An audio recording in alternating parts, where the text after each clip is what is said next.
ദേശീയപാത 66 മതിലകം ബൈപ്പാസിൽ കനോലി കനാലിന്റെ തീരഭാഗത്ത് സർവീസ് റോഡ് നിർമ്മിക്കാത്തത് പ്രദേശവാസികളിൽ കടുത്ത ആശങ്ക സൃഷ്ടിക്കുന്നു. ദേശീയപാത 66 മതിലകം ബൈപ്പാസിൽ കനോലി കനാൽ തീരഭാഗത്ത് സർവീസ് റോഡ് നിർമ്മിക്കാത്തത് പ്രദേശവാസികളിൽ കടുത്ത ആശങ്ക സൃഷ്ടിക്കുന്നു. ബൈപ്പാസിലൂടെ വാഹനഗതാഗതം ആരംഭിച്ചിട്ടും സർവീസ് റോഡ് നിർമ്മാണത്തിന് യാതൊരു നടപടിയും ഉണ്ടായിട്ടില്ലെന്നാണ് നാട്ടുകാരുടെ പരാതി.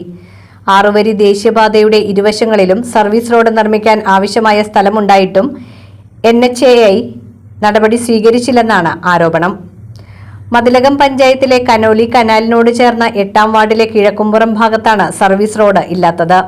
ഇവിടെ താമസിക്കുന്ന 25ഓളം പട്ടികജാതി കുടുംബങ്ങളും ചെറുകിട കർഷകരും യാത്രാ സൗകര്യമില്ലാതെ ദുരിതത്തിലാണെന്ന് നാട്ടുകാർ പറയുന്നു. സമീപത്തെ അടിപ്പാതകളിലേക്ക് എത്തിച്ചേരാൻ പോലും സർവീസ് റോഡ് ഇല്ലാത്തതിനാൽ വിദ്യാർത്ഥികൾ, വയോജനങ്ങൾ, തൊഴിലാളികൾ എന്നിവർ വലിയ ബുദ്ധിമുട്ടാണ് നേരിടുന്നത്.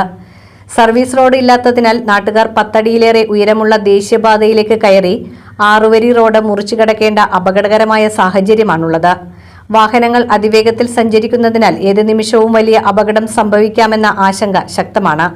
ബൈപ്പാസിലെ ഡിവൈഡർ പൂർണ്ണമായി അടച്ചാൽ കനോലി തീരവാസികൾക്ക് പുറം ലോകവുമായി ബന്ധപ്പെടാൻ വഴിയില്ലാത്ത അവസ്ഥയുണ്ടാകുമെന്നാണ് പ്രദേശവാസികൾ പറയുന്നത്.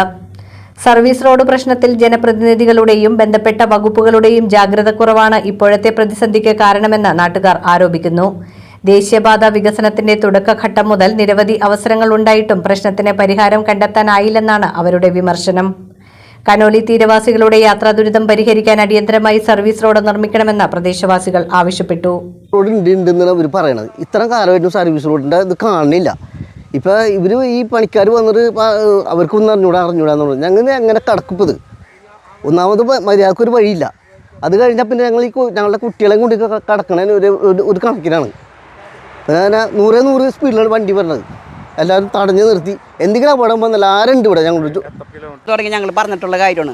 ഇപ്പം ഏത് MLA വന്നാലും MP വന്നാലും ഞങ്ങൾക്ക് കിട്ടാവുന്ന ഒരേ ഒരു മറുപടി റോഡുണ്ട്, നിങ്ങൾക്ക് റോഡുണ്ട്, നിങ്ങൾ പേടിക്കേണ്ടെന്നാണ് പറഞ്ഞിട്ടുള്ളത്. ഇത്രയും നാളായിട്ട് ഇപ്പോൾ റോഡ് പണി കഴിഞ്ഞപ്പോൾ അവർ ലാസ്റ്റ് ഘട്ടത്തിൽ അവർ വയറിങ്ങിൻ്റെ പണി അടക്കുമ്പോൾ അവർ കഴിച്ചു പോകുന്നു. ആ നിലയ്ക്ക് ഞങ്ങൾക്ക് ഏത് നിമിഷവും ഞങ്ങൾക്ക് പേടി തന്നെയാണ്. കാരണം ഇപ്പോൾ ആകെ ഒരു ചെറിയ വഴിയാണ്, ഒരു ഓട്ടോറിക്ഷ കടക്കാനുള്ള ഒരു വഴി മാത്രം അവർ ഇട്ടിട്ടുള്ളൂ ഞങ്ങൾക്ക് കിടക്കാൻ. അതുവരെ അടച്ചിട്ട് അത് തുറപ്പിച്ചാണ്. അതും കൂടെ അടച്ചു കഴിഞ്ഞാൽ ഞങ്ങളുടെ കാര്യം അധോഗതി 24 വീട്ടുകാർ കഷ്ടപ്പെടും. ഇതിന് അവർ ഞങ്ങൾക്ക് റോഡ് തന്നില്ലെങ്കിൽ ഇവിടെ ആര് കിടന്ന് മരിച്ചാലും ശരി ഒരാൾ എത്തിച്ചു നോക്കാൻ പോലും ഉണ്ടാവില്ല. ഞങ്ങളുടെ അവസ്ഥയെല്ലാം ഈ ചാനലിൽ കാണുന്നവർ ഞങ്ങളുടെ 24 വീടിൻ്റെ അവസ്ഥ അറിഞ്ഞിട്ട് ഞങ്ങളുടെ ഇവിടുത്തെ ആൾക്കാരെ ബുദ്ധിമുട്ട് അറിഞ്ഞിട്ട് ഞങ്ങളെ സഹായിക്കണമെന്നും എനിക്ക് മാത്രം പറയാനുള്ളൂ.